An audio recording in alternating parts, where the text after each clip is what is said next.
नमस्कार, स्वागत है आप सभी का एबी स्टार न्यूज में और मैं हूं आपके साथ जुबैर चौधरी। वक्त तो चला हमारी देवभूमि का, जहां सबसे पहले बात करेंगे उत्तराखंड में सीएम धामी की तरफ से किए गए पुलिस लाइन के प्रशासनिक भवनों के शिलान्यास की। बता दें कि उत्तराखंड मुख्यमंत्री पुष्कर सिंह धामी ने देहरादून पुलिस लाइन में मेले का उद्घाटन करने के साथ ही 53 करोड़ की लागत से प्रशासनिक भवनों, बैरकों और आवासीय भवनों का लोकार्पण और शिलान्यास किया। इसके अलावा ऑनलाइन रूप से पुलिस लाइन अल्मोड़ा के प्रशासनिक भवन, बैरक, गार्ड रूम और पुलिस लाइन चमोली के प्रशासनिक भवन के साथ साथ क्वार्टर गार्ड भवन का भी शिलान्यास किया गया। तो वहीं सीएम धामी ने कहा कि प्रदेश में अब केंद्रीय योजनाओं से भी पुलिस विभाग को बजट देने की कवायद की जाएगी।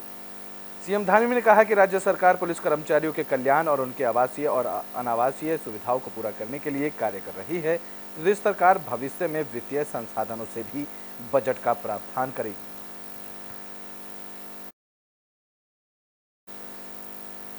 तो उत्तराखंड में उद्यान भ्रष्टाचार मामले को लेकर सीएम पुष्कर सिंह धामी का बयान सामने आया है। बता दें कि देहरादून उद्यान विभाग में भ्रष्टाचार मामले में नैनीताल हाईकोर्ट ने सीबीआई जांच के आदेश दिए हैं। अब इस मामले में सीबीआई तथ्यों की पड़ताल करेगी और जितने भी लोग दोषी होंगे उनके खिलाफ सख्त कार्रवाई होगी।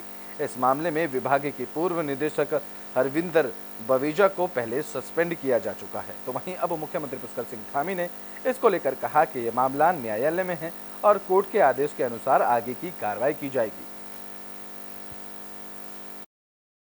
अब तो माननीय न्यायालय में मामला है, जो भी माननीय न्यायालय को उस पर चूंकि अपना फैसला एक दे चुकी है और आगे जो भी आएगा, चूंकि माननीय न्यायालय के जो आदेश होंगे उसके आधार पर कार्रवाई होगी। अब तो देहरादून में सीएम पुष्कर सिंह धामी ने जमरानी बांध परियोजना को लेकर जानकारी दी और प्रेस कॉन्फ्रेंस की।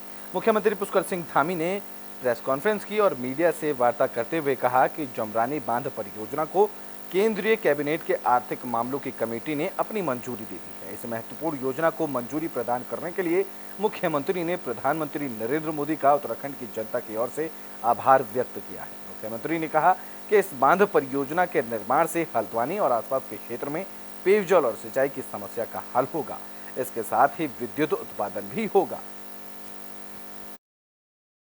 अब तो माननीय न्यायालय में मामला है, जो भी माननीय न्यायालय को उस पर चूंकि अपना फैसला एक दे चुकी है और आगे जो भी आएगा, चूंकि माननीय न्यायालय के जो आदेश होंगे उसके आधार पर कार्रवाई होगी। तो बुलेटिन में बात कर लेते हैं उत्तरकाशी की, जहां पर मेरी माटी मेरा देश अभियान के तहत कार्यक्रम का आयोजन किया गया। तो आजादी के अमृत महोत्सव मेरी माटी मेरा देश कार्यक्रम के तहत उत्तरकाशी जिला कार्यालय परिसर में कार्यक्रम का आयोजन किया गया, जहां ग्राम पंचायतों से इकट्ठा किए गए मिट्टी कलश को राज्य स्तरीय कार्यक्रम के लिए गंगोत्री विधायक सुरेश चौहान, जिलाधिकारी अवेश रोहेला, मुख्य विकास अधिकारी गौरव कुमार ने हरी झंडी दिखाकर कलश को राज्य स्तरीय कार्यक्रम देहरादून के लिए रवाना किया। बता दें कि जिले के सभी 508 ग्राम पंचायतों की मिट्टी को हर एक विकासखंड स्तर पर इकट्ठा किया गया। इस मौके पर क्षेत्रीय विधायक सुरेश चौहान ने कहा है कि सरकार राष्ट्रीय व्यापी कार्यक्रम आजादी का अमृत महोत्सव के तहत हर गांव पंचायतों से मिट्टी इकट्ठा कर राष्ट्रीय स्तर नई दिल्ली में वाटिका बनाने के लिए तय काम कर रही है और इसके लिए जल्द ही वाटिका का निर्माण किया जाएगा।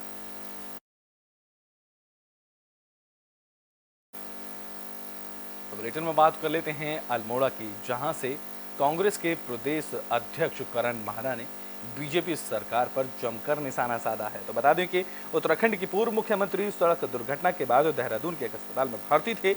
इसी दौरान पूर्व सीएम को उस समय झटका लगा जब सीबीआई उन्हें समन देने के लिए अस्पताल पहुंच गई। अब इस मामले पर राजनीति देखने को मिल रही है। बता दें कि प्रदेश अध्यक्ष करण माहरा ने इस पूरे मामले को लेकर जानकारी दी। दरअसल स्टिंग ऑपरेशन मामले में विशेष सीबीआई अदालत के विशेष न्यायाधीश धर्मेंद्र अधिकारी ने बीती 28 जुलाई को रावत और हरीश रावत समेत 3 बाकी नेताओं और राज्य के पूर्व कैबिनेट मंत्री हरीश सिंह रावत के साथ साथ द्वाराहाट से कांग्रेस विधायक मदन बिष्ट और स्टिंग करने वाले पत्रकार को कानपुर से निर्दलीय विधायक उमेश शर्मा को अपनी आवाज के नमूने देने के लिए आदेश दिए गए थे। और अब इस मामले को लेकर सीबीआई ने अस्पताल में पहुंच हरीश रावत को समन दिया, जिसके बाद अब खूब राजनीति उत्तराखंड में देखने को मिल रही है। इस बीच कांग्रेस के प्रदेश अध्यक्ष करण माहरा का बयान सामने। देखिए, 2 किस्म की सीबीआई जांच चल रही है इस समय। एक वो जो विपक्ष के नेता हैं जिनसे बीजेपी को खतरा है, उनको परेशान करने के लिए ईडी और सीबीआई का इस्तेमाल हो रहा है, और दूसरी सीबीआई की जांच हो रही है जो कोर्ट के आदेश पे हो रही है। तो इस समय बड़ा बढ़िया T20 चल रहा है। एक तरफ विपक्ष के नेताओं को परेशान करने के लिए केंद्र सरकार के दबाव में सीबीआई काम कर रही है, दूसरी तरफ कोर्ट से सीबीआई के जांच के आदेश कर रही है। जो 3 केसेस सीरीज में इसी प्रदेश में हो गए। पहला हुआ था कॉर्बेट नेशनल पार्क के पेड़ों के कटान को लेकर, जो बीजेपी की सरकार में हुआ।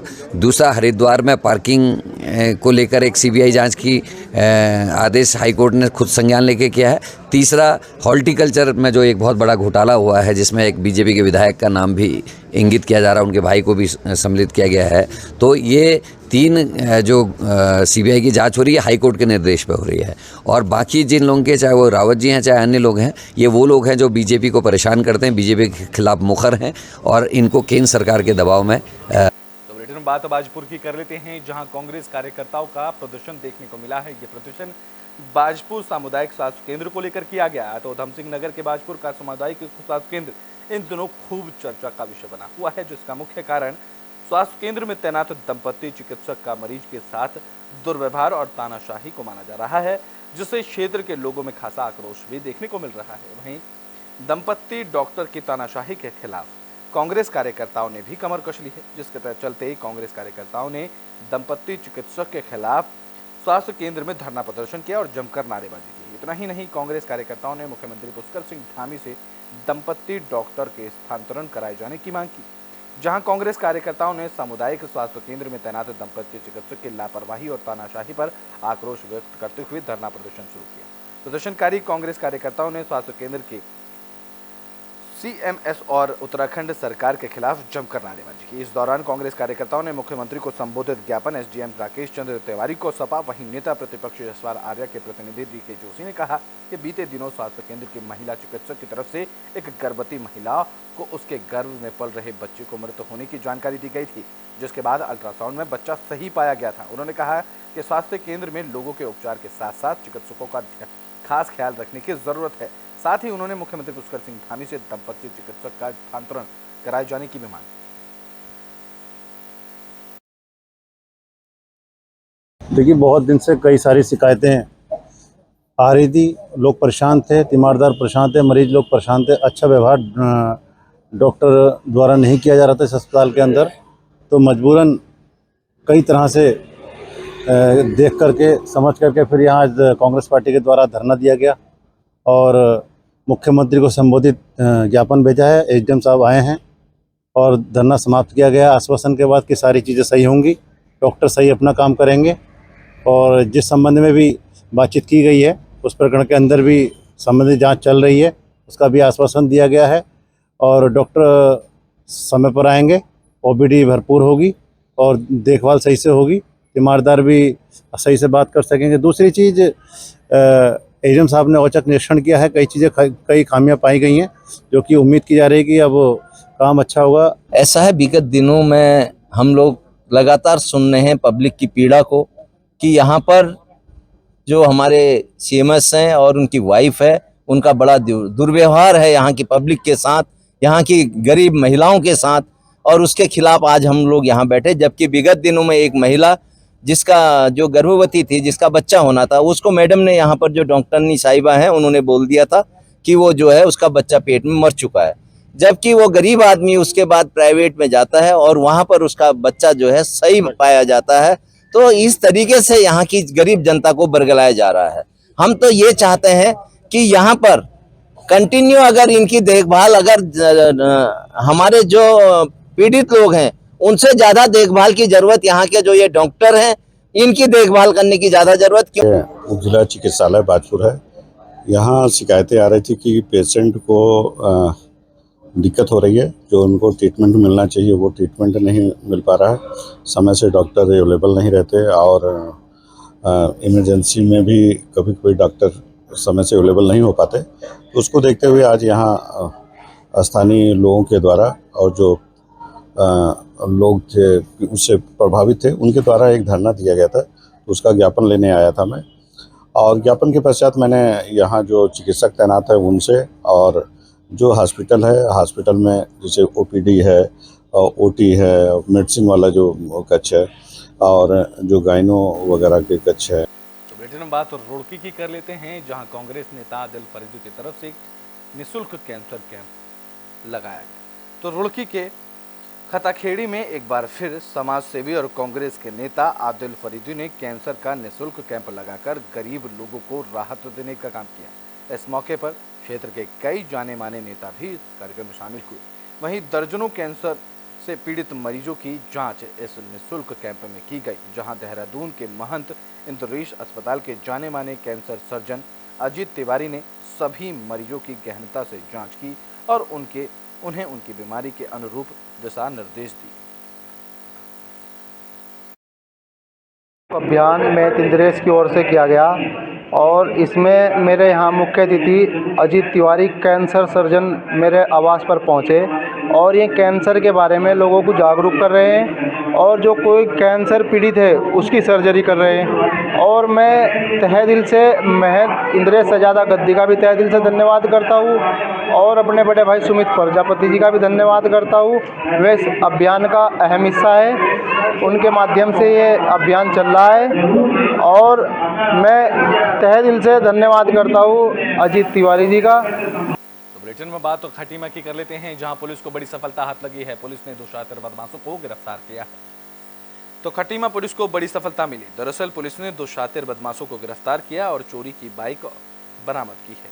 उप निरीक्षक अशोक कुमार ने घटना का खुलासा किया और बताया कि क्षेत्र में लंबे समय से ऑटो लिफ्टिंग गिरोह सक्रिय था, जिसको पकड़ने के लिए पुलिस की तरफ से विशेष टीमों का गठन किया गया, जिससे क्षेत्र में होने वाली ऑटो लिफ्टिंग की घटनाओं पर अंकुश लगाया जा सके, साथ ही साथ चोरी की घटनाओं पर शिकंजा कसा जा सके। पुलिस की तरफ से अब 2 शातिर बदमाशों को इस कड़ी में गिरफ्तार किया गया है। यहाँ पर एक काफ़ी दिनों से एक ऑटो लिफ्टिंग का गैंग सक्रिय है। इस पर हम काफ़ी दिनों से कार्रवाई कर रहे हैं। हमारी एक टीम इस पर लगातार कार्य कर रही है और इसी टीम द्वारा आज जो है 2 मोटरसाइकिलें बरामद की हैं और 2 मुलजिमों के कब्जे से मोटरसाइकिलें बरामद की हैं। उनको भी धारा 379 411 IPC के तहत जेल भेजा जाए। चोरी की घटनाओं की हमारे क्षेत्रांतर्गत जितनी भी चोरी की घटनाएं हैं, अधिकांशतः घटनाएं हमारे द्वारा वर्कआउट कर ली गई हैं और हम नियमित रूप से रात्रि गश्त और दिन में पिकेट, दिन चीता, संदिग्ध। बुलेटिन के आखिरी में बात कर लेते हैं उत्तरकाशी के जंगलों की, जिनों में भीषण आग लगी हुई है। तो उत्तरकाशी में हीना, मनेरी और भटवाड़ी के कई क्षेत्रों में जंगलों में आग लगी हुई है। बता दें कि यहाँ के जंगल लगातार 2 दिन से जल रहे हैं, जिससे वन संपदा जलकर खाक हो रही है। बता दें कि जंगलों में लगी आग पर फॉरेस्ट विभाग ध्यान नहीं दे रहा है। इस दौरान लोगों ने वन विभाग से कई सवाल खड़े किए। अब देखना दिलचस्प होगा कि जंगलों में लगी आग को लेकर प्रशासन की नींद कब तक जागेगी।